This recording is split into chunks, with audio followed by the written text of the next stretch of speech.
There were a series of deadly clashes over the past 24 hours between IDF security forces and Palestinian terrorists in Judea and Samaria and on the Gaza border. There were no reports of IDF injuries during the incidents. And more from ILTV, Steve Leibovich.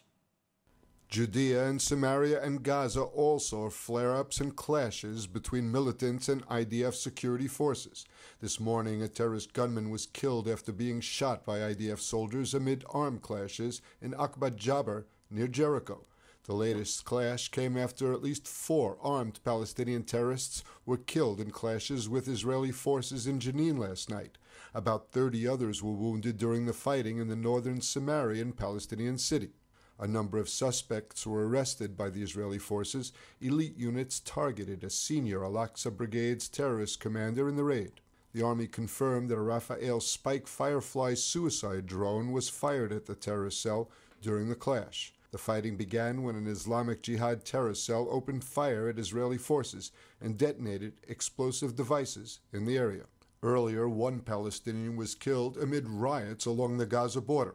11 Palestinians were reportedly wounded during a 3rd straight day of border disturbances. The rioting follows a Hamas decision to allow a return to violent protests along the border fence.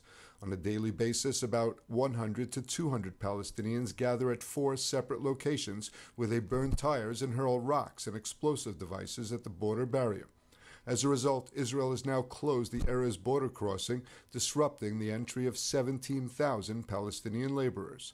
There were no reports of IDF injuries during any of the incidents.